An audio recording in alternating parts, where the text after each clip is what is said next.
হযরতে আম্মা জান আয়েশা সিদ্দিকা রাদিয়াল্লাহু তাআলা আনহারে আমার নবীজি রাহমাতুল লিল আলামিন কয় আয়েশা গো, ও আয়েশা, বলে জি ইয়া রাসূলুল্লাহ। আমার নবী বলেন আইয়ুকুম মিথলি, আয়েশা তোমাগো মধ্যে আমার মতন কেউ আসেনি নবীজির বিবি হইয়া। খেয়াল করেন, নবীজির বিবি হইয়া যাদের সম্পর্কে আল্লাহ কোরআনে আয়াত নাজিল করছেন, নবীর বিবিরা নবীজির সমস্ত উম্মতদের মা। আমার আল্লাহ নবীর ওই বিবিদেরকে বলেন, নবীজির ওই বিবি আমাদের আম্মা জানদেরকে আমার নবীজি বলেন, শোনো আয়েশা রে, আইয়ুকুম মিসলি, আমার মতন তোমাদের মধ্যে কেউ আসেনি। আম্মা জান আয়েশা সিদ্দিকা রাদিয়াল্লাহু তাআলা আনহা বলেন, না গো ইয়া রাসূলুল্লাহ, আপনার মতন কেউ নাই, আল্লাহ আপনার মতো কাউরে বানায় নাই। আম্মা জান আয়েশা সিদ্দিকা রাদিয়াল্লাহু তাআলা আনহা কয়, আমার নবীর মতো কেউ নাই। আবু বকর রাদিয়াল্লাহু তাআলা আনহু কয়, আমার নবীর মতন কেউ নাই। আমরা সুন্নিরাও কই, আমার নবীর মতন কেউ নাই, নবীর মতো কেউ না, কারো মতো নবী না। আমার নবীরে আল্লাহ বানাইছে হাবিবুল্লাহ, স্পেশাল কইরা বানাইছে আমার আল্লাহর বন্ধুরে আমার আল্লাহ। কথা বলেন ঠিক কিনা? এ আকীদা ঠিক করতে হবে, ঈমান ঠিক করতে হবে বাবাজি। তিরমিজি শরীফের 3616 নম্বর হাদিসে মুবারকে আমার নবীজি আরো কয়, আব্দুল্লাহ ইবনে আব্বাস রাদিয়াল্লাহু তাআলা আনহু বলেন, নবীজির নুরানি জবান মুবারকে আমরা যখন শুনলাম আমার নবী বললেন ওয়া আনা হাবিবুল্লাহ, এই কথা শুনে আমরা সবাই সতর্ক হয়ে গেলাম। পরবর্তীতে যখন ওই অন্যান্য নবীদের শান মান মর্যাদা বর্ণনা করতাম, সাথে সাথে আমার নবীর শান মান মর্যাদাও আমরা বর্ণনা করতাম। হযরতে জাবের রাদিয়াল্লাহু তাআলা আনহু বলেন, আমার নবীজির শান ও মান, নবীজির পবিত্র মিলাদ মোবারকের আলোচনা একদিন আমি আমার ঘরের মধ্যে করতেছিলাম বাচ্চাদেরকে লইয়া। আমার নূর নবীজি রাহমাতুল লিল আলামিন বাহিরে হযরতে জাবের রাদিয়াল্লাহু তাআলা আনহুর বাড়ির গেট মোবারকে আমার নূর নবীজি এসে দাঁড়াইছে। আহারে বাবা, এবছর আমি হজে গেছিলাম, হযরতে জাবের রাদিয়াল্লাহু তাআলা আনহুর ঘরটা আমি গুনাহগার দেখছি। তার ঘরের দরজার সামনে দাঁড়ায়া আমার দিলের থেকে এমন ভাবে একটা চিৎকার আইছে, আরে আমার দয়াল নবীজি এখানে কোন জায়গায় যেন দাঁড়াইছিল।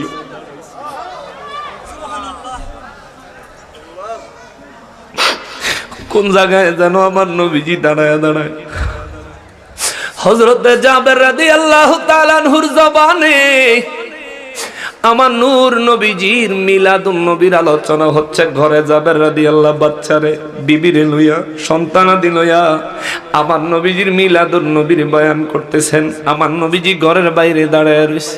কিছুক্ষণ বয়ান করার পরে হযরতে জাবের রাদিয়াল্লাহু তাআলা আনহু সঙ্গে সঙ্গে বয়ানটা থামায়া দিলেন, চুপ হয়ে গেলেন। বিবি কয়, স্বামীরে আমার থামলেন কেন, বলেন না। নূর নবীজির মিলাদের বর্ণনা বড় ভালো লাগে। বাচ্চাগুলো কয়, আব্বা গো, ও আব্বা, নূর নবীজির মিলাদের কথা বড় ভালো লাগে, বলেন না, বলেন না। হযরতে জাবের রাদিয়াল্লাহু দুই চোখের পানি ছাইড়া দিয়া কয়, বাবা রে, যেই নবীর মিলাদের আলোচনা করতেছি আমার দিল সাক্ষী দেয় আমার নূর নবী আমাদের আশেপাশেই আছে। জোরে কন্যা সুবহানাল্লাহ।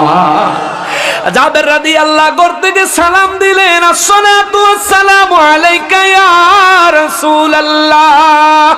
ও গো নূর নবীজি, আশেপাশে যেখানেই থাকেন না কেন গো, হুজুর আমি জাবের আপনার নুরানি কদম মোবারকে আরজি রাখি, দয়া করে আমার ঘরে একটু তাশরীফ আনেন।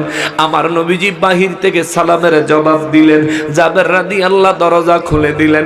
আমার নবীজি জাবের রাদিয়াল্লাহর ঘরে, ও বাবা শোনেন, আমাদের দেশে মিলাদুন নবীর ওয়াজ করলে, মিলাদুন নবীর পক্ষে কথা বললে কত হুজুর বেদাত কয়, কত হুজুর হারাম কয়, কত হুজুর শিরিক কয়। শোনেন, জাবের রাদিয়াল্লাহু তাআলা আনহু সাহাবী হইয়া আমার নবীর মিলাদুন নবীর ওয়াজ করলেন পরিবারের সাথে। আমার নবীজি তার হুজরার সামনে এসে দাঁড়ালেন। তিনি নবীজিকে ডাক দিলেন, ইয়া রাসূলুল্লাহ, দয়া করে আমার হুজরায় একটু তাশরীফ আনেন। আমার নবীজি জাবের রাদিয়াল্লাহু তাআলা আনহুর ঘরে প্রবেশ করবেন, ডান কদম মোবারক দিয়া আমার নবীজি সমানভাবে জমিনে পাও ফালায় না, আমার নবীজি পায়ের বৃদ্ধাঙ্গুলির উপর ভর করে করে এক পা দুই পা করে করে আমার নবীজি জাবের রাদিয়াল্লাহু তাআলা আনহুর ঘরের ভিতরে প্রবেশ করতেছেন, বৃদ্ধাঙ্গুলির উপর ভর করে। পুরা বডি যদি পায়ের বৃদ্ধাঙ্গুলির উপরে উঠায় আরাম লাগবো না কষ্ট লাগবো? জাবের রাদিয়াল্লাহু তাআলা আনহু আমার নবীর খেদমতে দাঁড়ায় কয়, নবী গো, ইয়া রাসূলুল্লাহ, আমি জাবেরের ঘরে কোনো নাপাকি আসেনি। আমার নবী বললেন, না রে জাবের, হুজুর তাইলে এত কষ্ট করে কেন আপনি কদম মোবারক না ফেলে শুধুমাত্র বৃদ্ধাঙ্গুলির উপর ভর করে করে কেন আমার ঘরে প্রবেশ করছেন? আমার নবী বলেন, জাবের রে জাবের, তুমি আমি নবীর মিলাদুন নবীর ওয়াজ করতেছিলা, তুমি দেখতাছ তোমার বিবি তোমার সন্তানেরা আমার মিলাদুন নবীর বয়ান শুনতেছে, কিন্তু আমি নবী দেখতেছি আল্লাহ পাকের অগণিত রহমতের ফেরেশতা। আল্লাহু আকবার! আল্লাহর অগণিত রহমতের ফেরেশতা জাবের তোমার ঘরের কানায় কানায় পূর্ণ হয়ে গেছে। আল্লাহু আকবার! নারে রিসালাত, ইয়া রাসূল, ঈদে মিলাদুন নবী জিন্দাবাদ জিন্দাবাদ, হযরত মাওলানা হাসানুর রহমান হুসাইন নকশবন্দি সাহেব জিন্দাবাদ জিন্দাবাদ, দুলারামপুরের পক্ষ থেকে লাল গোলাপ শুভেচ্ছা। বাজান জাবের রাদিয়াল্লাহু নবীজির মিলাদুন নবীর ওয়াজ করেন, আর জাবের রাদিয়াল্লাহর ঘর রহমতের ফেরেশতা দিয়ে পরিপূর্ণ হয়ে গেছেন। নবীজি বলেন, আমি যে পাও ফালামো, আমি নবী যে কদম মোবারক পুরোপুরি রাখবো, জায়গা নাই তো জাবের, সুবহানাল্লাহ না, এই জায়গা নাই দেখে আমি নবীজি নিজের বৃদ্ধাঙ্গুলির উপর ভর করে করে আমি সামনে এগোচ্ছি। আমার ওই নূর নবী রহমাতুল লিল আলামিন, যার শানে ওয়াজ করলে রহমতের ফেরেশতা নাজিল হয়, ওই নবী কি আমার মতো? আমি কি ওই নবীর মতো? ওই নবীর মতো কেউ হতে পারে? ওই নবীর মতো কাউকে আল্লাহ বানায়? বানায়? নবী আমার রহমাতুল লিল আলামিন সাহাবীদেরকে ডাইকা কয়, সাহাবীরা রে, ও সাহাবীরা শোনো, আদম নবী, ঈসা নবী, মুসা নবী, ইব্রাহিম নবী, সব নবীদের মর্যাদা ঠিক আছে, কিন্তু আমি হলাম হাবিবুল্লাহ। হুজুর ইয়া রাসূলুল্লাহ, আদম নবীর লকব হলো সফিউল্লাহ। মনোযোগ দেন, কেন নবী আদম নবীর মতো না? আদম নবী কেন আমার নবীর মতো না? অন্যান্য নবীদের মর্যাদা তুলনা ওজন কেন আমার নবীর সাথে করা যাবে না? নবীজিকে সাহাবীরা বলেন, হুজুর আদম নবীর আল্লাহ সফিউল্লাহ মর্যাদা দিলেন, মুসা নবীর কালিমুল্লাহ, ঈসা নবীর রূহুল্লাহ, ইব্রাহিম নবীর খলিলুল্লাহ, ইয়া রাসূলুল্লাহ আপনাকে দিলেন হাবিবুল্লাহ। এই সব কিছুর মধ্যে হাবিবুল্লাহর মর্তবা কি? হাবিবুল্লাহর মর্যাদা কত? হাবিবুল্লাহর মর্তবা কত? আমার নবী বলেন, সাহাবায়ে কেরাম তাইলে শোনো, শোনো রে। সমস্ত সাহাবায়ে কেরাম বলেন, জি ইয়া রাসূলুল্লাহ। আমার নবী বলেন, আমারে আল্লাহ হাবিবুল্লাহ বানাইছে। শোনো শোনো শোনো, হাসরের ময়দানে সর্বপ্রথম আমি নবী উঠব। আমরা সব কবরে, আমরা সব কবরে, আমার নবীজি বলেন আমি সর্বপ্রথম উঠব। হাসরের ময়দানে আমার হাতে আল্লাহর প্রশংসার পতাকা থাকবে, সুবহানাল্লাহ। আদম নবীর হাতে থাকবে না, ঈসা নবী, মুসা নবী, ইব্রাহিম নবীর হাতে থাকবো না, আমি নবীর হাতে আল্লাহর প্রশংসার পতাকা থাকবে। আমার নবী বলেন, এই প্রশংসার পতাকা লইয়া আমি নবী রহমাতুল লিল আলামিন আল্লাহর প্রশংসা করতে থাকব। আমি নবীজির ওই প্রশংসার পতাকার নিচে সমস্ত নবীরা একসাথে সমবেত হবেন। এমনকি আমি নবীজির কদম মোবারকের নিচে আইসা সমস্ত নবী রাসূলরা দাঁড়াইবেন, সুবহানাল্লাহ। তিরমিজি শরীফ 3616 নম্বর হাদিস, মেইন কিতাব। আর আমগো ছেলেরা কালকে যায় মনে আছে মোবাইলের ওই অ্যাপের ভিতরে বিশ্রাইব। অ্যাপস যারা বানাইছে এগুলি বেদফেরা নবীজির সম্মানের অনেক হাদিস কেটে দিছে। অনেক হাদিস তারা কেটে দিছে। মেন কিতাব দেখবা, যদি তুমি না বুঝো না থাকে তাহলে ওই যে আমগো হুজুর রফিক ভাই আছে, আবু হানিফ ভাই আছে, আমগো কি নাম, হ্যাঁ গোলাম সামদানি আছে, বা যারা আলেম আছে কিতাব পড়তে পারে, যাদের কাছে কিতাব আছে এদের কাছে যাইবেন। আর যদি কেউ না পারে তাহলে আমার লগে যোগাযোগ করেন, আমি একদিন আইয়া আপনার দেখাই দিয়ে যাবো ইনশাআল্লাহ। তিরমিজি শরীফ কিতাব লয়ে মনে। নবী আমার রাহমাতুল লিল আলামিন কয়, হাসরের ময়দানে আমি নবীর হাতে আল্লাহর প্রশংসার পতাকা থাকবে। আমি রাহমাতুল লিল আলামিন আল্লাহ পাকের প্রশংসা করতে থাকবো। আদম থেকে ঈসা নবী পর্যন্ত সব নবীরা ভয়ে কাঁপবে, ইয়া নাফসি বলবে। সবাই আমি নবীজির কদম মোবারকের নিচে এসে দাঁড়াবে।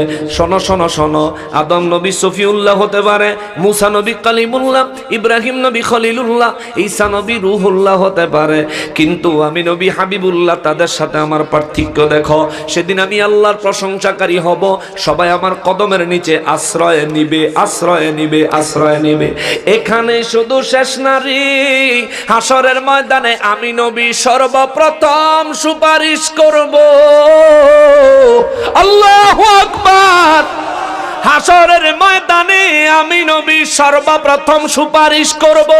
আমার আল্লাহ আমার প্রথম সুপারিশটাই কবুল করবে। আমার নবী সুপারিশ করবেননি? করবেননি? হায় হায়। নবীজি বলেন, রব্বুল আলামিন আমারে প্রস্তাব দিলেন, হাবিব অর্ধেক উম্মত বিনা হিসাবে বিনা আযাবে জান্নাতে দিয়ে দিব, বাকি অর্ধেকের হিসাব নিব।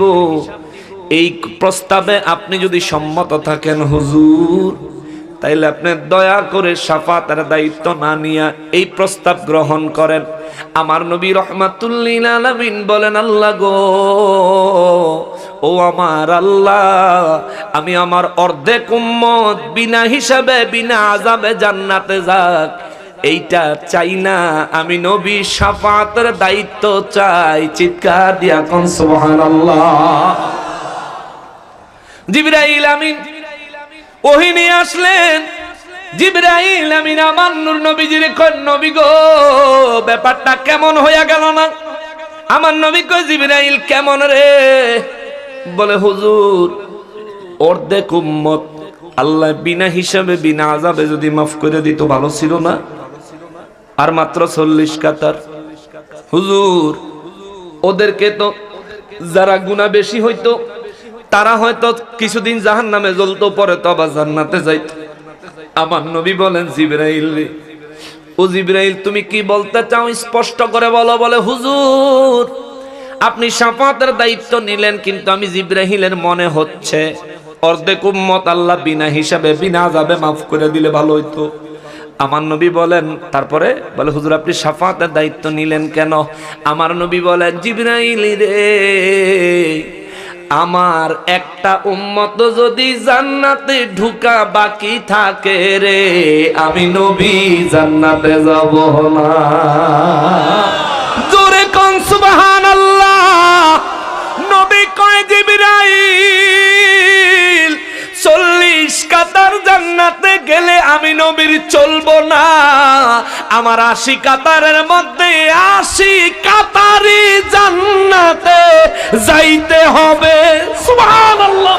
জিবরাইল আমিন কয়, হুজুর নবী গো, যাদের অনেক বেশি পাপ হইয়া যাবে, অনেক বেশি গুনাহ যাদের হইয়া যাবে, হুজুর যারা অনেক বড় বড় কবিরা গুনাহ কইরা কবরে যাবে, হুজুর তাদের অবস্থা কি হবে? তাদেরকে আপনি কেমনে জান্নাতে নিবেন? আমার নূর নবী রাহমাতুল লিল আলামিন বলেন, ও জিবরাইল, জিবরাইল রে, শোনো শোনো শোনো, যাদের গুনাহ বেশি হবে, আমার নবীজি তিরমিজি শরীফের 2435 নম্বর হাদিসে মুবারকের মধ্যে বলেন, ফান আনাস রাদিয়াল্লাহু তাআলা আনহু قال قال رسول الله صلى الله عليه وسلم شفاعتي لأهل الكبائر من أمتي। জবান খুলে চিৎকার দিয়া কোন সুবহানাল্লাহ।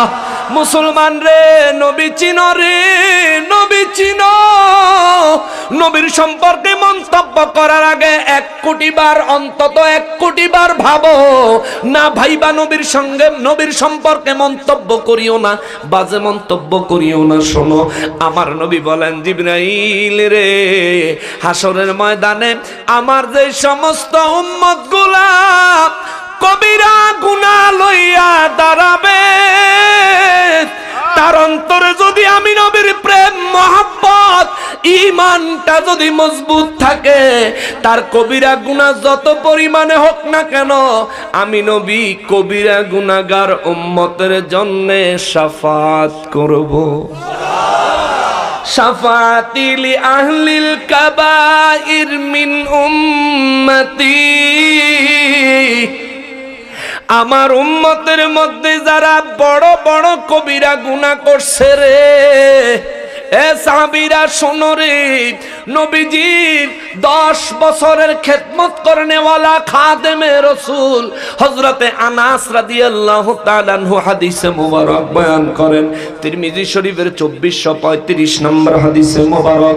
আনাস রাদিয়াল্লাহু তাআলা আনহু বলেন, আমার নবী বয়ান করলেন, শাফাআতি লি আহলিল কাবাইর মিন উম্মতি, আমার উম্মতের মধ্যে যারা কবিরা গুনাহগার, আমি নবী তাদের জন্য শাফাত করব, তাদের জন্য শাফাত করব, তাদের জন্য শাফাত করব। মুসলমানের এই কথা শুনে আপনাদের কি কষ্ট লাগে না আনন্দ লাগে? কষ্ট লাগে না আনন্দ লাগে? জোরে কর। যেই হুজুর কয় নবীর মতো, নবী বেলা তার মতন, হাসরের ময়দানে ওই হুজুরও কবিরা গুনাহগারের কাতারে দাঁড়াইতে পারে, ঠিক কিনা বলেন? হ্যাঁ, তো কবিরা গুনাহগারের কাতারে দাঁড়াইতে পারে,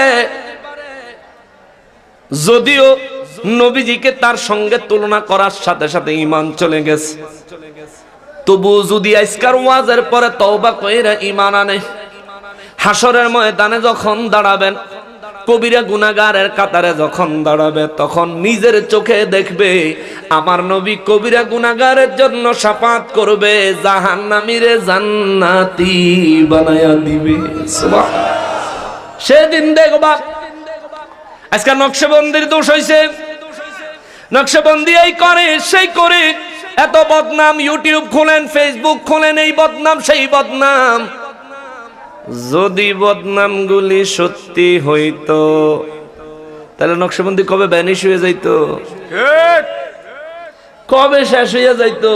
এত বদনামের বড় নকশবন্দি খোলা ময়দানে আল্লাহর রহমতে, মদিনাওয়ালার সাদকায় প্রতি রাতে দেশের বিভিন্ন প্রান্তে খোলা ময়দানে মানুষের সাথে কথা বলে যাচ্ছে, বয়ান করে যাচ্ছে, মানুষের সাথে দেখা করে যাইতেছে। কই কোন মামুর ভূত সামনে দাঁড়ানোর হিম্মত রাখে না, ঠিক কিনা বলেন? যদি প্রকৃত পক্ষে এমন কিছু হইতো, এমন কোন কিছুর সত্যতা যদি থাকতো, তাইলে এগুলি নিয়ে অনেক কিছু হইতো। ফেসবুকে চিৎকার দিতে পারবা, চান্দু সামনে এসে দাঁড়ানোর ক্ষমতা রাখো না, ঠিক কিনা বলেন? ফেসবুকে যে কেউ চিৎকার, প্রধানমন্ত্রীর বিরুদ্ধে তো ফেসবুকে কয়, বলে না? প্রধানমন্ত্রীর বিরুদ্ধে পর্যন্ত বলে। তো যারা ফেসবুকে এই ধরনের নেককারজনক কাজ করে অভ্যস্ত, তারা এটা করবেই, যার যেটা স্বভাব, যার যেটা মন চায় সেটা করতে দাও, আমার কাজ আমি করি। বিচার যা হবার হবে আল্লাহর দরবারে, হাসরের ময়দানে, ঠিক কিনা বলেন? হিসাবে একদিন দিয়া যাওয়া লাগবো। আজকে লাফাইতাছো, জায়গা মতন গিয়ে হিসাব দেওয়া লাগবো। আমি তোমার বিরুদ্ধে যদি অন্যায় ভাবে বলি, তাইলে আমারও হিসাব দিতে হইব। তুমি যদি আমার বিরুদ্ধে অন্যায় ভাবে বলো, তোমারও হিসাব দিতে হইব। কি কোন গালাগালি করছি না, গালি দিছি না? আমি বলে খালি গালি দেই, হুজুররা কয়। যেখানে মাহফিল হয় নামটা পোস্টারে দেখলেই ফেডের ফায়ানা ফাতলা হয়ে যাবে। কারণ আছে তো, যে এটা যদি আইয়ে তাইলে একেবারে টপ টু বটম, ফায়ার টেনে ধরে মাথা পর্যন্ত আমাদের যত জায়গায় যত গোমর আছে সব গোমর ফাঁস করে দিয়ে যাবে, ঠিক কিনা বলেন? দেখেন তো, তিরমিজি শরীফের 3616 নম্বর হাদিস থেকে উঠে আসলো, নবীকে অন্য কোন নবীদের মতো মনে করা যাবে না। হায় হায় হায় হায়, আর কত বড় কমবখ্ত আলেম হইয়া কয় নবী তার মতন, তে নবীর মতন। নাউজুবিল্লাহ। তখন দুঃখের ব্যাপার হইলো, নাউজুবিল্লাহ তো আপনারা কইতাছেন, আবার আপনারা এই হুজুরে বেতন দেন, এই হুজুরে ভাত খাওয়ান, এই হুজুরে দেখলে সালাম দেন, এই হুজুরে চা দোহানো বয়া ইচ্ছা মতন চা আর বিস্কুট খাওয়ান, ঠিক কিনা কর? কই যেতাম আমনে করে লইয়া, আমনে করে লইয়া কই যেতাম। এমন যদি কাউরে আপনি পান, এটার লগে কোনো ধরনের কোনো কুশল বিনিময়, কোনো সুসম্পর্কের দরকার, যার লগে নবীর লগে সম্পর্ক ভালো, তার জুতা লাগলে মাথায় করে টাইনেন নবীর মহব্বতে, আল্লাহ সন্তুষ্টির জন্য। আল্লাহ তোমার সন্তুষ্টির আশায়, নবীর মহব্বতে এই মানুষটার জুতা আমি মাথায় নিছি। হাসরের ময়দানে কই তারবেন, ইয়া রাসূলুল্লাহ আপনারে বেশি ভালোবাসছে দেখছি তো, এর লেগে হুজুর অন্তরের খবর তার আমি জানি না, তারে দেখছি আপনারে বেশি ভালোবাসছে, এই জন্য হুজুর তার জুতা আমি মাথায় বহন করছিলাম। ইয়া রাসূলুল্লাহ আমার আমলনামায় আছে, হুজুর এই খাতিরে আমার একটু সুপারিশ করেন না, জোরে করেন না সুবহানাল্লাহ। সেদিন মিলেও যেতে পারে, মিয়া মিলেও যেতে পারে। আল্লাহ বলেন ওয়াবতাগু ইলাইহিল ওয়াসিলা, আখিরি নবীর উম্মত তুই একটা উসিলা আমার সামনে দাঁড় করা, আমি তোরে মাফ করে দিব। সুবহানাল্লাহ, একটা উসিলা আমার সামনে দাঁড় করা। এখন উসিলার কথা কইলেও কয় শিরক, কই যাইতাম উসিলা, উসিলা ওসিলা দিলে মাধ্যম আল্লাহর কাছে পেশ করলে বলে শিরিক। এই তুমি যেটারে শিরিক করছো বলতেছো, এই ধরনের শিরিক আদম নবী 360 বছর পরে করছে, আর আল্লাহ আদম নবীরে মাফ করে দিছে। সুবহানাল্লাহ কোন না? 360 বছর আদম নবী দোয়া করছে, রব্বানা যালামনা আনফুসানা ওয়া ইল্লাম তাগফির লানা ওয়া তারহামনা লানাকুনান্না মিনাল খাসিরিন। ও আমার আল্লাহ, আমরা অন্যায় করছি। এই দোয়া কিন্তু আল্লাহ শিখিয়ে দিয়েছে জান্নাত থেকে। জান্নাত থেকে যখন দুনিয়ায় আসে আদম নবীকে আল্লাহ গন্ধম খাইছি এই অপরাধে বাইর করে দিতেছেন, তো মাফ পামু কেমনে, এই রাস্তাটা দেখাইয়া দেন। আল্লাহ কয় দুনিয়াতে গিয়ে পড়বা রব্বানা যালামনা আনফুসানা ওয়া ইল্লাম তাগফির লানা ওয়া তারহামনা লানাকুনান্না মিনাল খাসিরিন। জোরে করনা সুবহানাল্লাহ। 360টা বছর আদম নবী কান্দে একদিকে, মা হাওয়া আলাইহিস সালাম কান্দে একদিকে, দোনোজনে দোনো জায়গাতে খালি কয় রব্বানা যালামনা আনফুসানা ওয়া ইল্লাম তাগফির লানা ওয়া তারহামনা লানাকুনান্না মিনাল খাসিরিন। আল্লাহ মাফ করে না, মাফ করে না, মাফ করে। 360 বছর পরে দুইজন একখানে কয় আল্লাহ এই এত বছর এই দোয়া করলাম, যখন মাফ করে না আজকে এই দোয়া বাদ, আজকে নতুন একটা দোয়া করি। আল্লাহ এই আমারে বানাইছিলেন, পরে মাথা উঠাইয়া আপনার আরশে আজিমের চৌকাট মোবারকের মধ্যে আমি দেখছিলাম আপনার নামের সাথে আর একটা নাম মুহাম্মদ সাল্লাল্লাহু আলাইহি ওয়াসাল্লাম। সুবহানাল্লাহ কন্যা। আল্লাহ আপনার নামের সাথে যার নাম জায়গা পাইছে, নিশ্চয়ই এই ব্যক্তির থেকে প্রিয় আপনার কাছে আর কেউ নাই।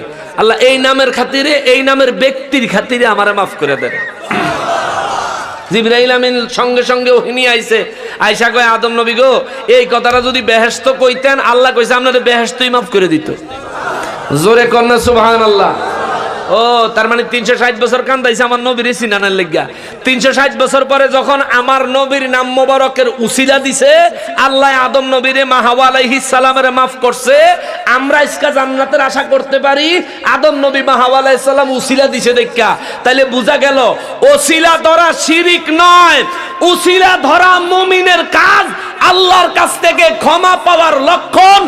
ওসিলা তালাশ করাকে যে ব্যক্তি শিরিক বলবে, প্রকৃতপক্ষে সে নিজেই মুশরিক হয়ে যাবে। ঠিক কিনা বলেন? কোরআন শরীফে আল্লাহ বলে রাখছেন ওয়াবতাগু ইলাইহিল ওয়াসিলা, এই উসিলা তালাশ কর, একটা উসিলা আমার সামনে দাঁড় করা বান্দা, আমি তোরে মাফ করে দিব। জোরে কন্না সুবহানাল্লাহ। সাহাবায়ে কেরাম বললেন হুজুর আল্লাহ উসিলা দিয়া মাফ করে? আমার নবী বললেন হ্যাঁ আল্লাহ উসিলা দিয়া মাফ করে। হুজুর এই কিরকম মাফ করে যদি একটু বুঝায় বলতেন। আমার নবী বললেন শোনো, মুমিনেরা মাঝে মধ্যে অসুস্থ হয়, আপনারা অসুস্থ হন না? অনেক ভালো মানুষ কিন্তু অনেক বড় ধরনের অসুস্থ, রোগাক্রান্ত অনেক সময় হয় কি হয় না? আমার নবী বললেন এই যে মুমিন ব্যক্তি অসুস্থ হয়, মুমিন ব্যক্তিরে আল্লাহ রোগ দেয়, একটু কষ্ট দেয়, এই কষ্টের বিনিময়ে তার বড় বড় গুনাহ আল্লাহ মাফ করে দেয়। জোরে কন্না সুবহানাল্লাহ। তাহলে মুমিনের জন্য অসুস্থতা, রোগ হওয়াটাও আল্লাহর নেয়ামত। জোরে কন্না সুবহানাল্লাহ। এই জন্য মুমিন ব্যক্তি অসুস্থ হইলেও আল্লাহ শুকর আদায় করে আলহামদুলিল্লাহ। গাউসে পাক আব্দুল কাদের জিলানী রাদিয়াল্লাহু তাআলা আনহু একবার মারাত্মক অসুস্থ হলেন, 3 দিন পর্যন্ত বিছানা থেকে উঠতে পারেন না, এমন অবস্থা। শুধু খালি নামাজটা পড়েন আর বিছানার মধ্যে খালি কাতরায়। 3 দিন পরে বাগদাদের থেকে বড় হেকিম নিয়ে আইছে ওনার মুরিদেরা, হুজুর এই একজন হেকিম আনছি আপনার একটু চিকিৎসা করতো। গাউসে পাক বলে এই বাড়া আমি কি কইছি হেকিম আনতে? কজিরা হুজুর আপনি যে অসুস্থ, আপনি যে কষ্ট পাইতেছেন, হুজুর আমরা তো মুরিদান, আমরা কষ্ট লাগে, এর লেগে আমরা গিয়া এই ইয়া লই আইছি, এই হেকিম লই আইছি। তখন আরবিতে তো হেকিম কয়, বাংলাতে চিকিৎসক কয়, ইংরেজিতে ডাক্তার কয়, এই তিনটার অর্থ একই। তো হুজুর হেকিম দিয়ে আইছি, আপনার কষ্ট দেখে আমাদের কষ্ট হয়। গাউসে পাক বলেন সব হেকিমের হেকিম হইল আল্লাহ। আল্লাহ যদি মাফ করতে চায় তাকে হেকিম লাগবো? তো তোমরা হেকিম লইছো কে? হেকিম সাহেব আপনি চলে যান, আমি চিকিৎসা নিব না। আল্লাহ যদি কুদরতের ইচ্ছা করেন যে আমি গাউসে পাকের এই রোগ দিয়া কবর নিয়ে যাইবেন, আমি হাসি মুখে মৃত্যু গ্রহণ করতে রাজি আছি। আর আল্লাহ যদি চায় আমারে সুস্থ করবেন, তবে আল্লাহর রহমত দিয়ে আমাকে সুস্থ করুক। আমি গাউসে পাক বুঝতে পারবো আমার কোনো না কোনো ত্রুটির কারণে আল্লাহ আমারে এই রোগ দিছেন। জোরে কন্যা সুবহানাল্লাহ। মুরিদান বললেন হুজুর মুমিনের শুধু গুনাহ মাফের জন্যই কি আল্লাহ বিমার অসুস্থতা দেয়, বিপদ দেয়? নবীজি বললেন না। হুজুর আরো কোনো কারণ আছে?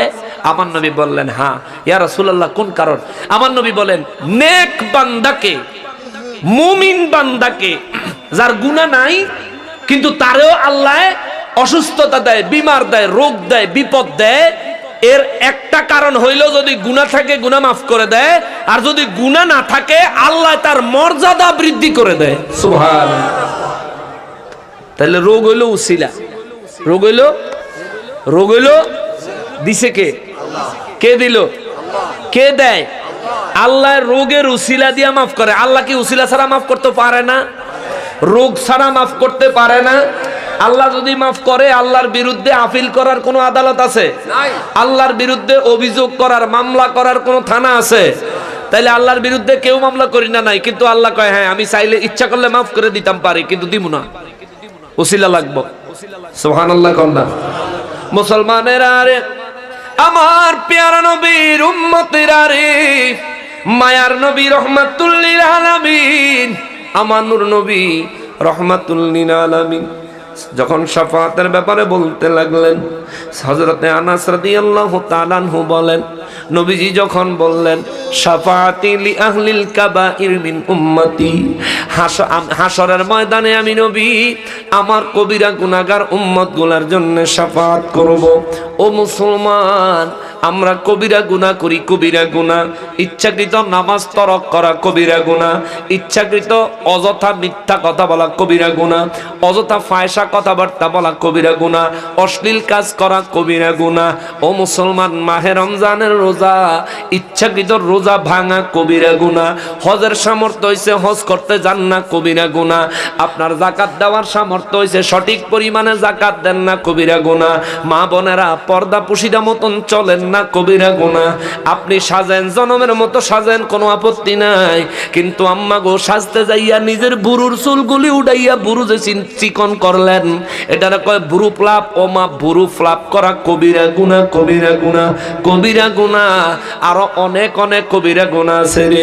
সুদ খাওয়া কবিরা গুনাহ, ঘুষ খাওয়া কবিরা গুনাহ, সুদ দেওয়া কবিরা গুনাহ, ঘুষ দেওয়া কবিরা গুনাহ।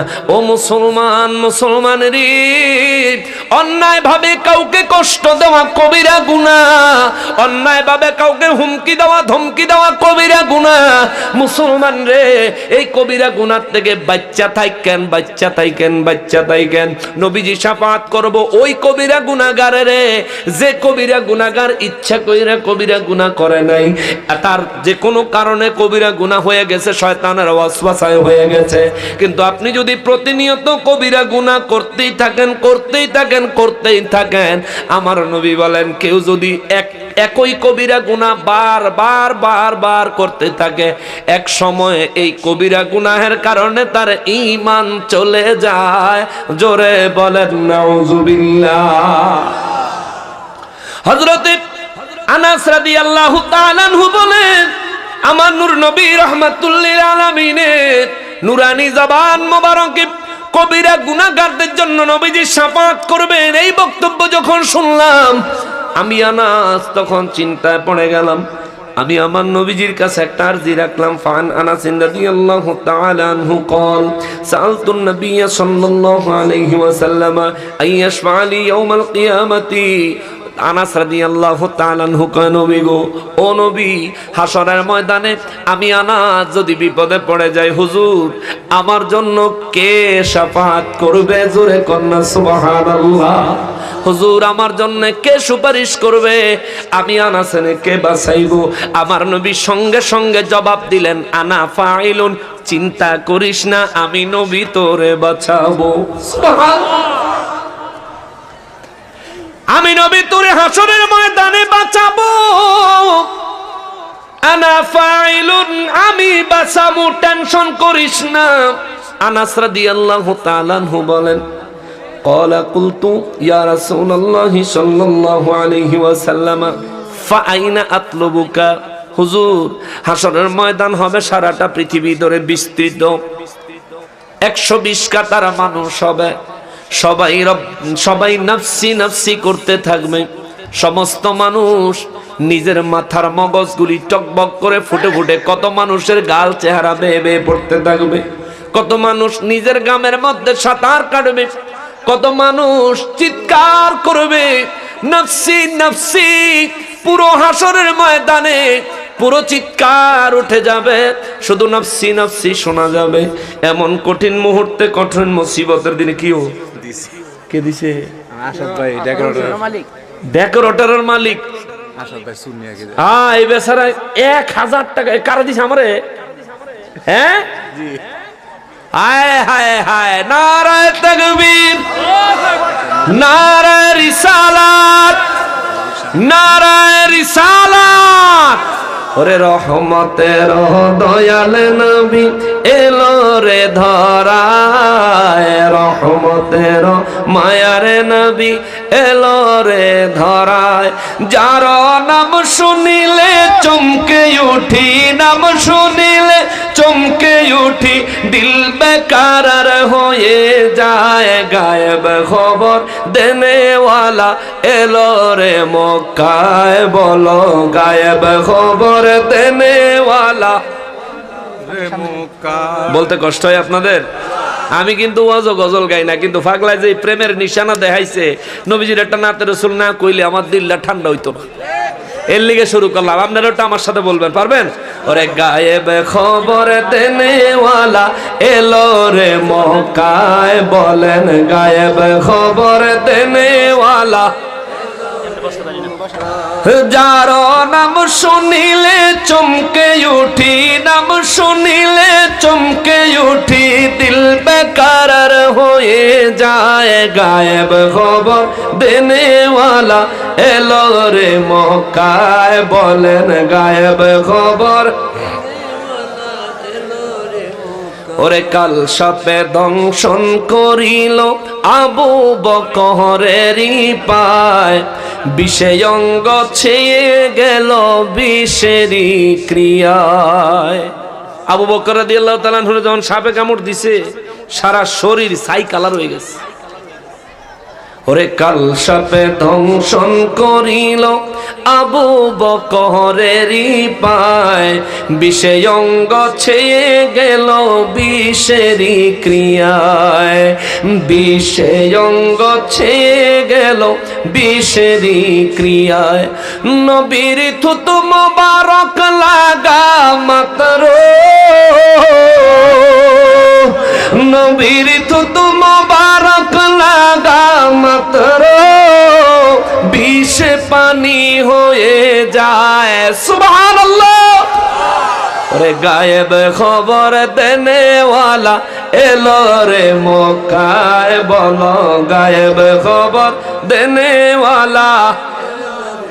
ওরে রহমতের দয়ালে নবী এলো রে ধরায়, রহমতের দয়ালে নবী। যার নাম শুনিলে চমকে উঠি, নাম শুনিলে চমকে উঠি, দিল বেকারার হয়ে যায়। গায়েব খবর দেনেওয়ালা এলো রে মক্কায়, বলো গায়েব খবর। আরেকটু ঘুমু বলবো আরেকটু। ওরে হযরত আলী আসরের নামাজ কাজা হইল বাইরে বাই, এক ইশারায় মদিনাওয়ালা আসমানে সূর্য উঠায়। আলী রাদিয়াল্লাহু তাআলা আনহুর উরু মোবারকের উপর মাথা মোবারক রেখে আমার নবীজি বিশ্রাম করছিলেন, আরাম করছিলেন। আসরের নামাজের ওয়াক্ত চলে যাইতেছে। আলী রাদিয়াল্লাহু নবীজিকে ডাকেন না। মাগরিবের ওয়াক্ত হয়ে গেল। আলী রাদিয়াল্লাহু দুই চোখের পানি জরজর করে ছেড়ে কাঁদতে লাগলেন। আওয়াজ করে না, নবীজিকে ডাকে না। চোখের পানি যখন নবীজির নূরানি চেহারা মোবারকের উপরে পড়ছে, নবীজি তাকায়া দেখে আলী কান্দে। নবীজি উঠে বসলেন। কিরে আলী, কান্দ কেন? বলে হুজুর, আজকে আমার আসরের নামাজ কাজা হয়ে গেল। আমি আলী জীবনে কোনোদিন নামাজ কাজা করি নাই। সুবহানাল্লাহ। আমার নবী কয়, আলী নামাজ কেন কাজা হইল? বলে হুজুর, আপনি তো ঘুমাচ্ছিলেন আমার উরু মোবারকের উপরে। ইয়া রাসূলুল্লাহ, আপনার মাথা মোবারক আমার উরুর থেকে নামাইয়া দিয়া নামাজে যাওয়াটা আমার মন সায় দিল না। আমার নবী বলেন, আলী কি বলো, নামাজ বড় না নবীর ঘুম বড়? বলে, ইয়া রাসূলুল্লাহ, আমি আলীর কাছে নামাজের থেকে নবীর ঘুম বড়। আলী রাদিয়াল্লাহু আমার নবীকে, আলী কি বলো? বলে, জি ইয়া রাসূলুল্লাহ, এটা আমার আকীদা। কারণ যে রসুল ঘুমাচ্ছেন, এই রসুল যদি তশরিফ না আনতেন তাহলে আসরের নামাজ আসতো না। সুবহানাল্লাহ। কোন হুজুর, এই জন্য আমি ভাবলাম যে আমার নামাজের থেকে আপনার ঘুম উত্তম, কিন্তু হুজুর এখন তো নামাজের লেগেও কষ্ট লাগতেছে, এই জন্য কাঁদতাছি। আমার নবী আলী, তাইলে কি করবা? বলে, আল্লাহ এবং তার রসুল যা করেন, আমার নবীজি আল্লাহর কুদরতের দরবারে ডাইকা কয়, আল্লাহ গো, ও আল্লাহ, আলীর আসর গেছে তোমার হাবিবের কারণে, আলীর আসরের নামাজটা পড়ার ব্যবস্থা কইরা দাও। জোরে কর না সুবহানাল্লাহ। আল্লাহ কয়, জিবরাইল আমিন জলদি যাও। হাবিব কয় কি, সূর্য তো ডুবে গেছে গা, এটা আবার কেমনে? জিবরাইল আমিন যায় কয়, ইয়া রাসূলুল্লাহ, আসরের সময় তো শেষ হয়ে গেছে। আমার নবী বলেন, জিবরাইল, আল্লাহর কাছে আমার আরজি, আমি নবীজির আরজি তো আল্লাহ কখনো ফিরিয়ে দেয় না। আলীর আসরের নামাজের ব্যবস্থা না করলে আজকে আমি নবী হাত নামাবো না। জিবরাইল আমিন যায় কয়, আল্লাহ হাত বেলা নামাইতো না। আল্লাহ কয়, হাত নামাইতো না? কয় না। কয়, তাইলে গিয়া বলো, এই 2 হাতের 10 আঙ্গুল মোবারক আমার দিকে আর ধরে রাখতে হবে না। আমার হাবিবকে বলো নিজের আঙ্গুল মোবারকের ইশারা সূর্যের দিকে দিত। যদি পূর্ব দিক থেকে ইশারা দেয় নতুন করে সূর্য উঠবো, যদি পশ্চিম দিকে ইশারা দেয় তাহলে উল্টা করে সূর্য উঠবে। জোরে কন্যা সুবহানাল্লাহ। আমার নবীর কাছে এসে বললে আমার নবী যে নিজের আঙ্গুল মোবারক দিয়ে, পশ্চিম কোনটা? এটাই তো। নবীজির আঙ্গুল মোবারক দিয়ে ইশারা দিলেন। সূর্য আইসা আসরের জায়গায় যখন আসলেন, নবীজির আঙ্গুল মোবারক নামায় কয়, আলী জলদি নামাজ পড়ো। সুবহানাল্লাহ। আলী রাদিয়াল্লাহু তাআলা আনহু নামাজ আদায় করলেন। আলী রাদিয়াল্লাহু কয়, ইয়া রাসূলুল্লাহ, আপনি আঙ্গুল মোবারকের ইশারা দিয়া সূর্যরে আসরের জায়গায় আনলেন। আল্লাহ তো ইচ্ছা করলে নিজের ইচ্ছা এখানে পাঠায় দিতে পারতেন। আমার নবী বলেন, হ্যাঁ হুজুর, তাইলে আল্লাহ পাঠাইলেন না, আপনার আঙ্গুল মোবারকের ইশারা দিয়া কেন পাঠাইলেন? আমার নবী বলেন, এমন একটা প্রশ্ন আমারও ছিল, আমার আল্লাহ সুন্দর একটা জবাব দিছে। হুজুর, কি জবাব? আমার নবী বলেন, আল্লাহ সূর্যরে 12টা মুখ দিয়া বানাইছে, বিশাল আকারে বানাইছে, অনেক তাপমাত্রা দিয়া। এই সূর্যটারে যখন বানাইছে, সূর্যটা সৃষ্টি হইয়া আল্লাহরে কইছে, আল্লাহ আমারে আপনি কেন বানাইছেন? কোন কারণে বানাইছেন? আমারে কেন বানাইছেন? আল্লাহ বলেন, আমার হাবিবুল্লাহর খাতিরে তোমারে বানাইছি। জোরে কর না সুবহানাল্লাহ। সূর্য কয়, মালিক, ভাবছিলাম আপনি নিজের ইচ্ছায় আমারে বানাইছেন, এখন দেখি অন্যের জন্য আপনি আমারে বানাইছেন। ও আল্লাহ, যার উসিলায় আমারে বানাইছেন, ওই ব্যক্তি যদি জীবনে আমার একটা হুকুম দিত, আমি সূর্য ধন্য হইয়া যাইতাম। আমার নবী কয়, আলী, সূর্যের মনের সেই আশাটা আল্লাহ আজকে আমি নবীর ইশারা দিয়া পূরণ করে দিছে। সূর্য চায় নবীর ইশারা, চন্দ্র চায় নবীজির ইশারা মোবারক। জোরে কন্যা সুবহানাল্লাহ। এই জন্য আশিকেরা লেখছে, ইয়া রাসূলুল্লাহ, আপনি ছিলেন জমিনে আর চন্দ্র ছিল আসমানে, মক্কারি কাফির গণে নবুয়ত প্রমাণে করে আপনায় আবেদন চন্দ্র করতে দ্বিখণ্ডন দেখে আপনার তর্জনী চাঁদ হয়ে যায় কুরবানি সুবহানাল্লাহ। নবীজির আঙ্গুল মোবারক দেখে চাঁদ কুরবান হয়ে গেছে। নবীজির আঙ্গুল মোবারকের ইশারা পেয়ে সূর্য উল্টা দিকে উঠে আসছে সুবহানাল্লাহ বলে। ইনি আমার নবী, যে বলেন আপনি নবীর মতো, নবী আপনার মতো, কালকে একটু উল্টা করে সূর্যটা উঠাইয়া দেখাইয়েন 1 ইঞ্চি। আসর আনন্দ লাগতো না, মাগরিবেরটা আসর আনন্দ লাগতো না, 1 ইঞ্চি লাইরা দেখাইবেন, ওইলে ডুবে লেবেন নাইলে বাসায় লেবেন। ঠিক আছে না বাবা? হের পরে আইয়া কইয়া নবী আপনার মতো, আপনার নবীর মতো। মিয়া মসজিদে ইমামতি করেন, মাস শেষে বেতন না দিলে ইমামতি ছেড়ে দেন। আর আমার নবী সারা জীবন ইমামতি করছেন, কোনোদিন বেতন নেয় নাই। ওই নবীর সাথে নিজের তুলনা করেন। গ্রামের টানে খাওন যদি কোনোদিন খারাপ দেয়, তাহলে 1 দিন 2 দিন 3 দিন পরে থাকবো না সভাপতি সাহেব, আমি যাবো। হকলতে খালি ডিম বাজি দিয়ে বাদ দেয়, সবাই খালি ডিম বাজি দিয়ে আলু ভর্তা দিয়ে ডাল দিয়ে বাদ দেয়, এগুলি খাইয়া কি খাওন যায়নি, থাকবো না। আর আমার নবীজি নিজে সারা জীবন ইমামতি করছেন, কারো বাড়িতে খান নাই, বরঞ্চ হুজুরের দরবারে কোনো হাদিয়া আসলে সাহাবায়ে কেরামদেরকে ভাগ করে দিয়া বন্টন করে খাইতেন। জোরে কন্যা সুবহানাল্লাহ। ওই নবীর সাথে আপনি নিজের তুলনা দেন? আরে মিয়া, হে মিয়া, ওই নবীর নামে কালেমা না পড়লে ইমানদার হয় না। আপনার নাম কালিমাত লন যাইবনি, এই মুলুবির নাম কালিমাত লন যাইব। যে ব্যক্তি এই মুলুবির নাম কালিমাত লইয়া কালেমা পড়বে, এইবার ইমান থাকবো? তাইলে নবীর নাম কালেমাতে না নিলে ইমান থাকে না, আর তুমি হুজুরের নাম কালেমাতে নিলে ইমান থাকে না। নবীর নাম ছাড়া আজান দিলে আজান হয় না, তুমি মুলুবির নাম আজানের ভিতরে ঢুকাইলে আজান হবে না। নবীজিকে নামাজে সালাম না দিলে নামাজ হয় না, আর তোমারে নামাজের ভিতরে সালাম দিলে নামাজ হইতো না। ঠিক কিনা বলে? তো তুমি কিভাবে নবীর সমান হও? নবীজি বিয়ে করছেন, হ, তো আমরাও তো বিয়ে শাদী করছি, এর লেগে নবী তোমার মতন? এ বেটা, আমার নবীজির 11 জন বিবি আমাদের আম্মা জান ছিলেন, তুই কি 11টা করতে পারবি? হালাল হইব? এ কথা কর না, 11টা হালাল হইব নি? তোর লেগে তো 11 কি, 11-এর অর্ধেক কত? 5.5, 5.5 পর্যন্ত তো তোর জায়গা নাই। 4 কত? 4 তুই 3 ভাগের 1 ভাগও ফুরে দিছ বেটা। নবী বিয়ে করছে এর লেগে একেবারে, হ্যাঁ তুমিও বিয়ে করছো। নবীজির কাছে 11 জন বিবি, আমাদের 11 জন আম্মাজান ছিলেন। কারো কোন নবীর বিরুদ্ধে অভিযোগ ছিল? তোমার কাছে বিবি 1 জন, তোমার বিবিরে যদি আইনা কেউ জিগায়, অভিযোগের শেষ নাই। ঠিক কিনা কর? এক বিবির কাছে অভিযোগ খাইতে খাইতে তুমি মাঝে মধ্যে স্বামীর থেকে আসামি হয়ে যাও গা।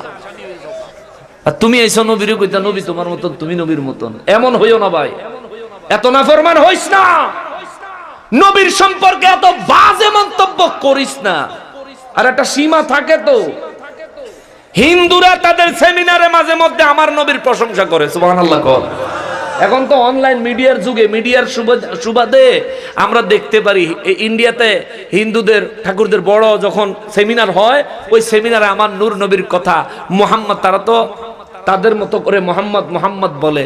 কতবার যে মোহাম্মদ মোহাম্মদ বলে, সুবহানাল্লাহ কর না। বিদুর্মীর নবীর শান বুঝলো বেটা। দ্য 100 পিপল বই লেখলো, আমার নবী রহমাতুল্লিল আলামিনের উম্মত মুসলমানে না। দ্য 100 পিপল বই লেখছে ইহুদিরা। পৃথিবীর মধ্যে 100 জন মনীষী বিখ্যাত মানুষের জীবনী লিখতে যাইয়া আমার নবীর নাম ইহুদির কলমে 1 নম্বরে লিখতে বাধ্য হইছে।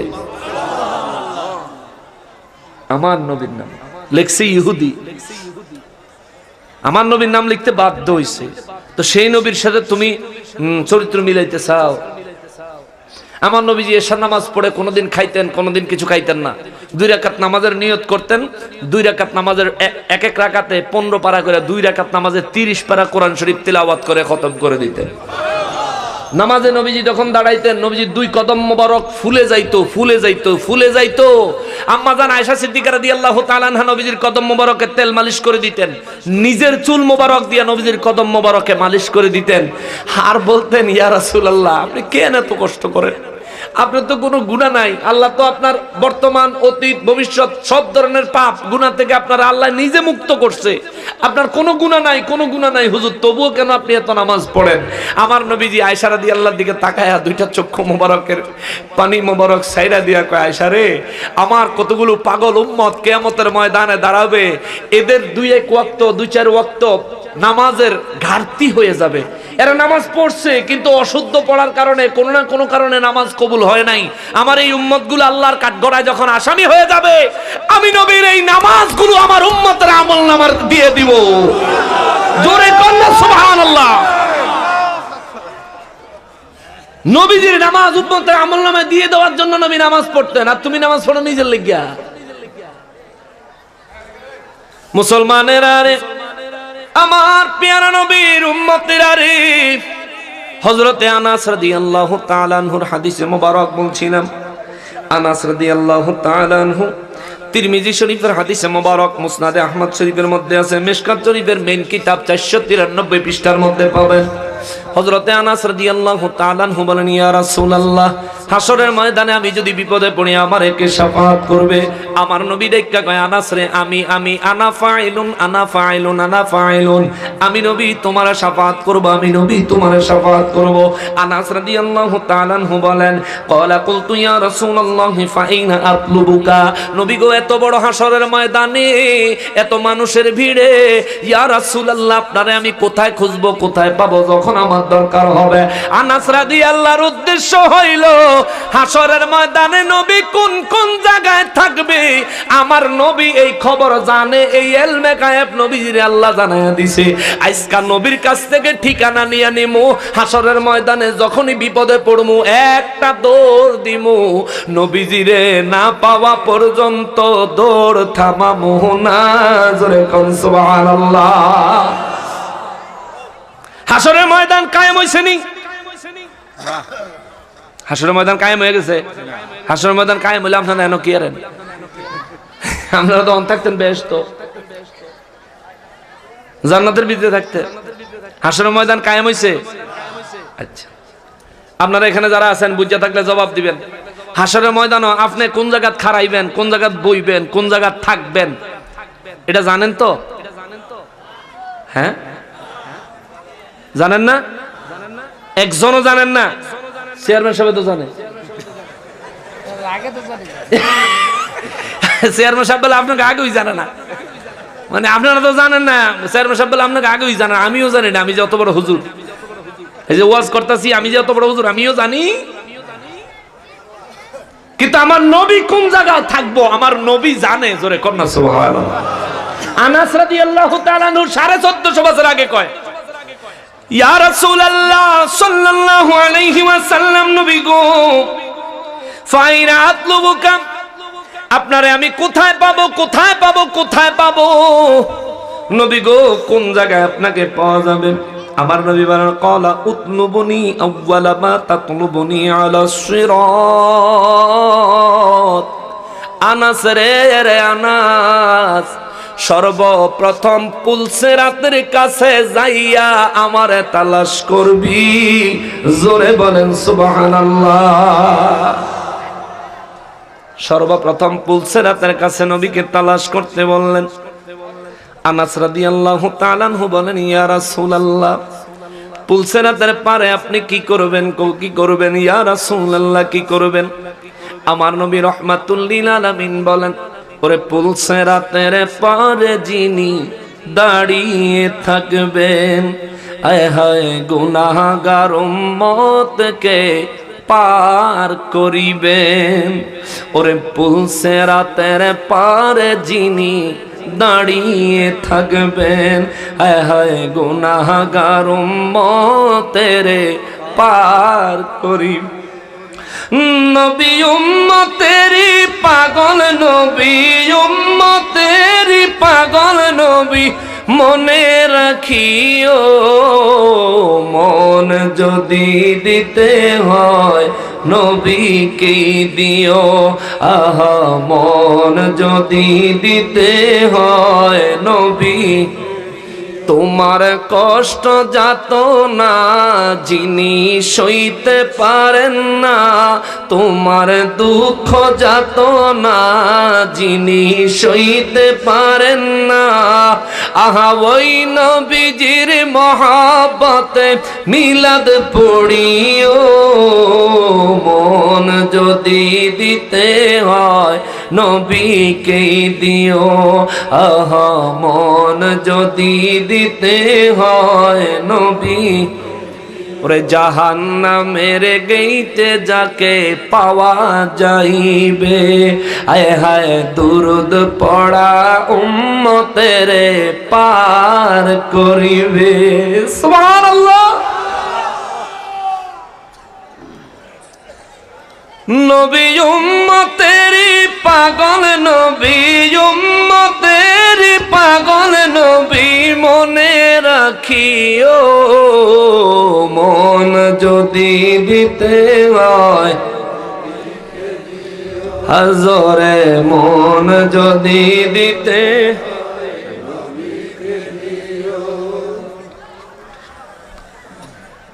বাজান অনেকগুলো কথা সামনে রয়ে গেছে। আল্লাহু আকবার। 12টা বেজে গেছে। কয়টা বাজে ধরলাম? ধরছি কয়টায়? হিসাব নাই। 10:15টার সময় বলে ধরছি, 2 ঘন্টা হয়ে যেতেছে। 12টা 10 মিনিট আর 5 মিনিট পরে 2 ঘন্টা হয়ে যাবে, ঘন্টা বেজে যাইব। বাজান আপনারা কি শুনবেন? কষ্ট হয়ে যেত না? হ্যাঁ, আচ্ছা মাশাআল্লাহ। আপনারা যদি কষ্ট না হয় তাহলে আমিও মনের মতন মানুষ পাইছি, আজকে মনের কথা শোনাইব। আল্লাহ কবুল করুক, আল্লাহ ধৈর্য দান করুক, সঠিকভাবে বুঝার তৌফিক দান করুক। মুসলমান, নবীর এত কথা কেন বলি? কেন নবীর কথা এত বলি? বাবা, যে নবী চিনছে সে আল্লাহ চিনছে, যে নবী পাইছে সে আল্লাহ পাইছে, যে নবীর প্রেমিক হইছে সে আল্লাহর প্রেমিক হয়ে গেছে। সুবহানাল্লাহ। আল্লাহ বলেন মাইয়ুতিউর রাসূলা ফাকাদ আতা আল্লাহ। আমি আল্লাহ ঘোষণা দিচ্ছি, পৃথিবীতে যারা আমার হাবিবের প্রেমিক হইছে, হাবিবের আশিক হইছে, হাবিবের অনুগত্যকারী হইছে, হাবিবের অনুসরণকারী হয়েছে, ওই ব্যক্তি আমি আল্লাহর আনুগত্যকারী হয়ে গেছে। জোরে কন্যা সুবহানাল্লাহ। যদি আরেকটু মডিফাই করি সহজে বোঝার জন্য, যে ব্যক্তি নবীর গোলাম হইছে ওই ব্যক্তি আমি আল্লাহর গোলাম হয়ে গেছে। জোরে কন্যা সুবহানাল্লাহ। নবীর গোলাম হলে কার গোলাম হয়? নবীজির প্রেমিক হলে কার প্রেমিক হয়? যে নবীকে ভালোবাসে তারে ভালোবাসে কে? কে ভালোবাসে? কে ভালোবাসে? আমরা নবীজিকে ভালোবাসি, ঠিক কিনা বলেন? আল্লাহ নূর নবীর ভালোবাসা কবুল করেন। জোরে কর, আরো জোরে বলেন, আরো মহব্বতে বলেন।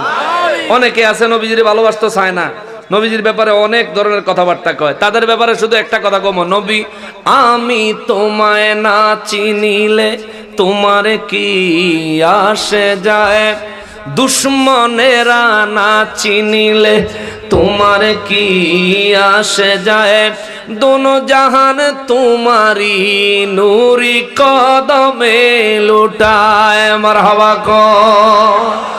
নবী যদি আমি না চিনি নবীর কিচ্ছু আসে যায়? আল্লাহর দুনো জাহান আমার নবীর কদম মোবারকে লুটাইয়া পড়ে, চুমু খায়। জোরে কন্যা সুবহানাল্লাহ। মুআজ্জাজ মুকাররম, হাসরের ময়দানে নবীজির কোন জায়গায় পাওয়া যাবে? সর্বপ্রথম। কিন্তু আনাস রাদিয়াল্লাহু তো বলেন না যে হুজুর প্রথমে কোথায় পাওয়া যাবে। খেয়াল করেন, তিনি বলছেন ফাআইনা আতলুবুকা, হুজুর আপনারে কোথায় পাওয়া যাবে? আমার নবী বললেন আমাকে প্রথমে পুলসেরাতের কাছে তালাশ করো। যেহেতু প্রথমে কইছে, আনাস রাদিয়াল্লাহু তাআলা আনহু চিন্তা করলেন নিশ্চয়ই দ্বিতীয় জায়গা আছে। সুবহানাল্লাহ কর। নিশ্চয়ই আরো একটা ঠিকানা আছে, নাইলে নবীজি প্রথমে কেন বললেন? আউয়ালু শব্দ ব্যবহার কেন করলেন? নূর নবী রাহমাতুল লিল আলামিন কে আনাস রাদিয়াল্লাহু তাআলা আনহু কয়, ইয়া রাসূলুল্লাহ সাল্লাল্লাহু আলাইহি ওয়াসাল্লাম ক্বালা কুলতু ফাইল্লাম আলকাকা আলাস সিরাত। হুজুর আমি যদি পুলসেরাতের কাছে দৌড়াইয়া যাই, পুলসেরাতের কাছে যদি আপনারে না পাই, হুজুর তাইলে আপনারে দ্বিতীয় কোন জায়গায় তালাশ করব? নবী গো কোন জায়গায় তালাশ করব? আমার নবীজি দ্বিতীয় জায়গার নামও বললেন। এই দ্বিতীয় জায়গার নাম জানতে চাননি? ঠিকানা জানতে চান? আনাস রাদিয়াল্লাহু আনহু জানা দরকার, আমাদের জানা দরকার আছে না নাই? জোরে বলেন আছে না নাই?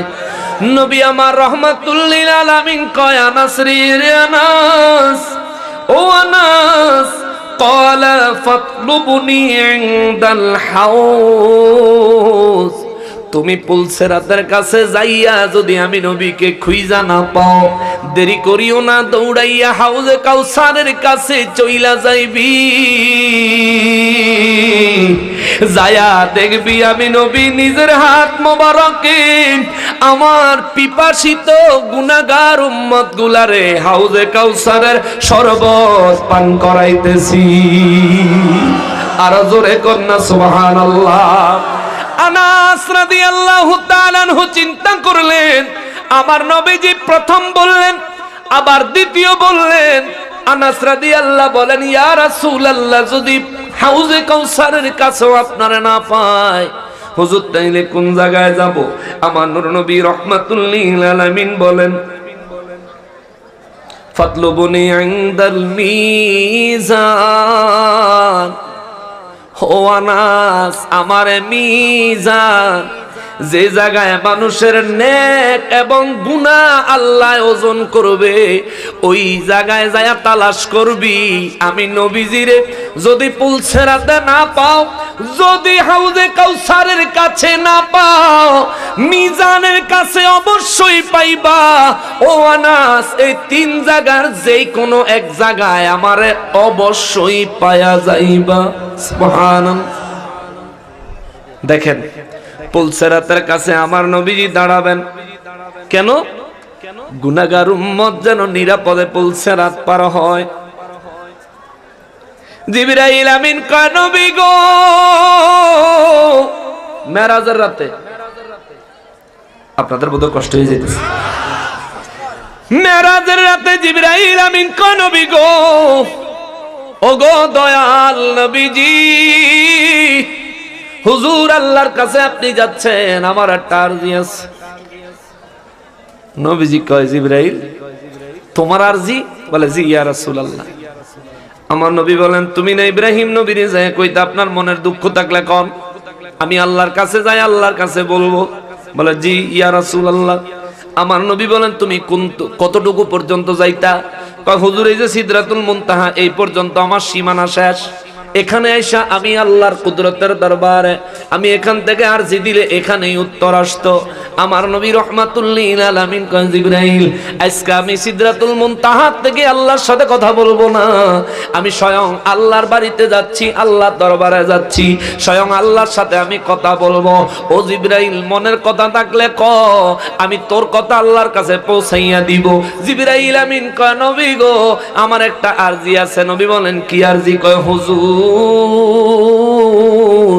যেই উম্মতের মায়া লইয়া, উম্মতের জন্য বিভিন্ন দাবি লইয়া আল্লাহর দরবারে আপনি নবীজি যাচ্ছেন গো নবীজি, ওই আল্লাহর কুদরতের দরবারে আমি জিবরাইলের পক্ষ থেকে একটা আরজি রাখবেন, আপনি বলিয়েন আল্লাহ যেন হাসরের ময়দানে আমি জিবরাইলরে একটা সুযোগ দেয়। নবী কয়, কি সুযোগ?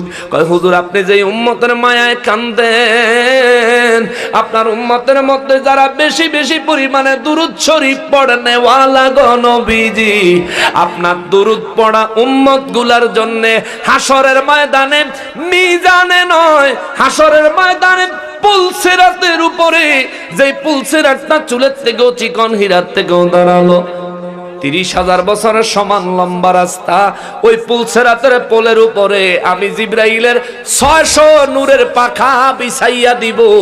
আপনার দুরুদ ও সালাম পড়নেওয়ালা উম্মতেরা আরামে পুলসিরাত পার হইয়া যাবে। সুবহানাল্লাহ। আর আমাদের দেশে এখন দুরুদ সালাম পড়ার কথা কইলি খালি ফতুয়া দেয়।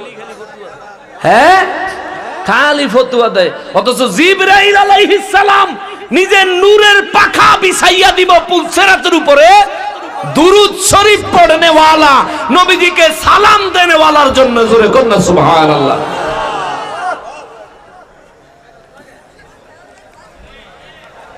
ওয়াজ শেষ, একটা প্রশ্ন আছে। আজানের পূর্বে ধারাবাহিকভাবে দুরূদ শরীফ পড়া সুন্নাত না বিদআত? কোরআন হাদিসের আলোকে উত্তর চাই। প্রথম কথা হইল, আমি মাহফিলে প্রশ্নোত্তর দেই না। সব মাহফিলে এটা কই, এটা অনলাইনে ডেইলি যায়, তবুও মানুষ গেলে প্রশ্ন করে। কেননা ওয়াজ শেষ হওয়ার আগে ভিতরে দিয়ে প্রশ্ন ঢুকাই দেয়, দিলে হয় কি ওয়াজের পুরো মজাই নষ্ট হয়ে যায়।